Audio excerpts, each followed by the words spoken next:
Segundo encontro com Nossa Senhora das Mercês. Encontros preparativos para a festa de Nossa Senhora das Mercês, que acontecerá no próximo 24 de setembro.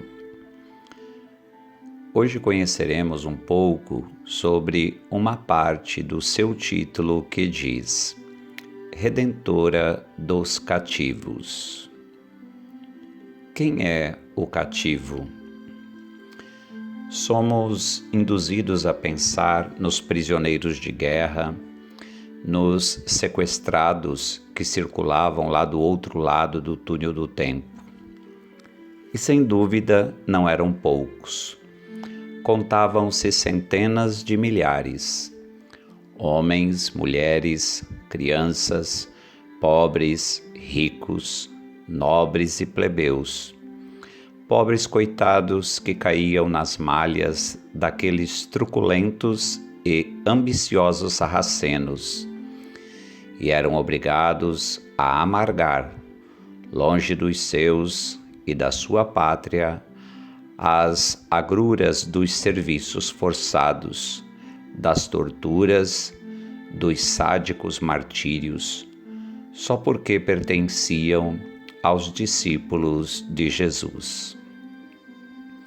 Mas esses coitados eram apenas os que estavam mais à vista, na flor da pele dos sistemas de cativeiro.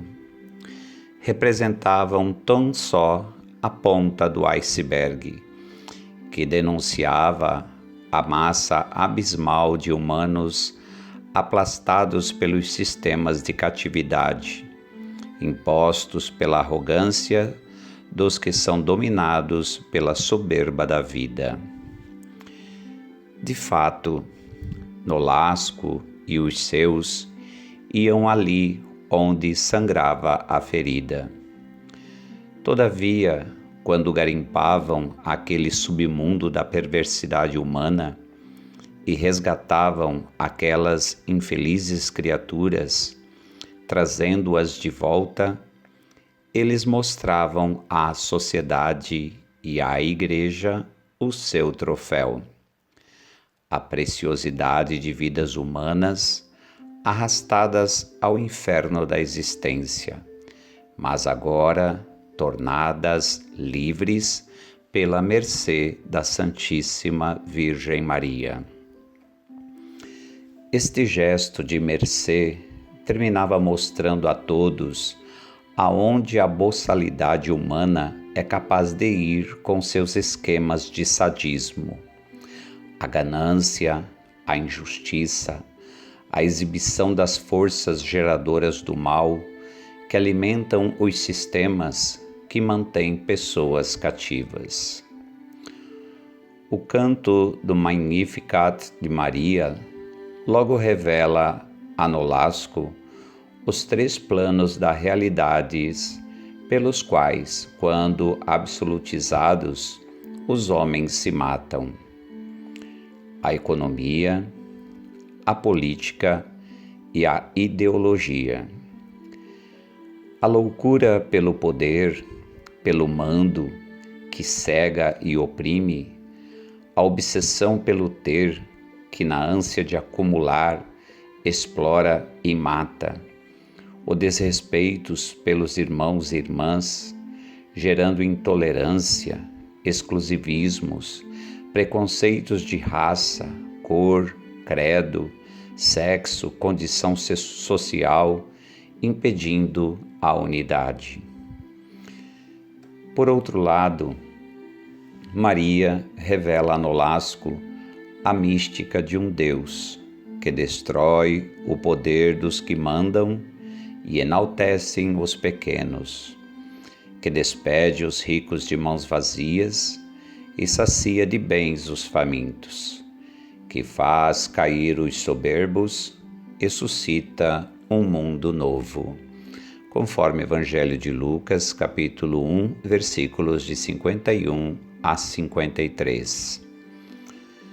A mercê da Santíssima Virgem Maria mostra que a realidade da catividade vai muito além daqueles pontos de estrangulamento, onde o ser humano está encarcerado.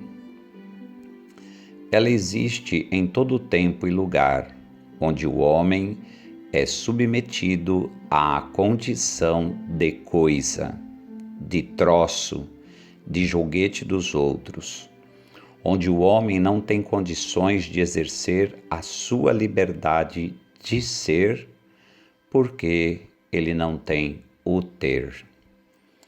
A grande revelação é a de que não há campo da sociedade e até das igrejas que não estejam minadas por estas forças. E, consequentemente, não há tempo nem lugar onde não haja cativos. A tendência equivocada de confundir cativeiro com escravidão pode levar a se pensar que não haja mais em nosso tempo a catividade. De fato, ambos os conceitos traduzem privação da liberdade, mas são realidades diversas. Na escravidão, alguém é dono da liberdade do escravo. No cativeiro, ninguém se apropria da liberdade do outro, mas inibe as condições do outro de ser livre. A sociedade de hoje não é escravista, mas suprime de muitas pessoas a liberdade de viverem sua própria vida ou usufruírem de bens legítimos, condicionando sua liberdade em relação a ser, a falar e a obter estes bens que lhes são devidos. Assim, São João Paulo II, escrevendo a Ordem das Mercês ou Mercedários, por motivo da celebração dos 750 anos da Ordem, diz: apraz-nos constatar de que maneira prudente, mesmo tendo mudado profundamente os tempos e as condições da vida cristã, a Ordem das Mercês tenha sabido com acerto e conseguido felizmente adaptar o propósito do seu fundador de libertar os cristãos do cruel cativeiro do corpo. Há outros modos de libertação dos homens que se veem, também hoje, não menos oprimidos por outras formas de cativeiro.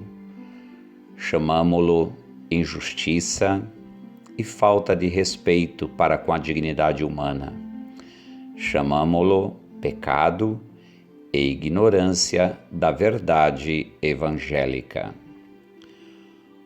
O desrespeito pela dignidade humana se traduz em tantas formas de opressão política, social e econômica, impostas sobre imensas massas da população mundial. No Brasil, os índices sociais ainda são alarmantes. Temos um número expressivo de pessoas abaixo da linha da pobreza, portanto, na miséria. Nas cidades, a incontável cifra de desempregados, elevando o número pela empulhação da peste chinesa, muitos deles sem ter onde morar e se alimentando dos lixões urbanos. Em todo o país, o exército de menores abandonados, o empilhamento desumano de detentos no sistema penitenciário, a violência que sacrifica milhares de pessoas por ano, a ousadia do crime organizado e dos crimes de colarinho branco, o estímulo ao cultivo e comercialização das drogas, ao câncer da corrupção política e civil, a pobreza nordestina mitigada há décadas apenas pelas famigeradas cestas de alimento, sendo utilizados como cabresto eleitoreiro. E não é só. A cultura individualista dos nossos dias isola milhões de pessoas no inferno do anonimato, da solidão e da angústia. Enquanto, por outro lado, a degradação moral arroja tantas outras mais na rede da licenciosidade e do vício, mantendo-as reféns dos próprios impulsos. Tudo isto representa as novas situações de cativeiro de que fala o Santo Padre, o Papa, os nossos bispos nos documentos colegiados, os sacerdotes, unidos ao Papa e seus bispos, exortam pela pregação e pelas redes sociais. O cuidado de Maria por todos esses cativos demonstra assim sua grande mercê. Ela mesma é constituída corredentora. Está associada ao gesto redentor do seu Filho no mistério da redenção do homem. E agora, de maneira mais prática, quando inspira essa ação evangelizadora de libertar o homem do pecado e da morte. Ela se revela como ideal de liberdade. As maravilhas que Deus opera nela tornam-se sinal do que Ele faz em favor de toda a humanidade. Sua iniciativa representa a inversão dos valores do mundo, no valor supremo da recriação da nova humanidade. O novo céu e a nova terra, onde habitará a justiça, conforme nos diz 2 Pedro, capítulo 3, versículo 13. Mercê é isto, cativo é isto, é gesto de redenção, de misericórdia, de liberdade.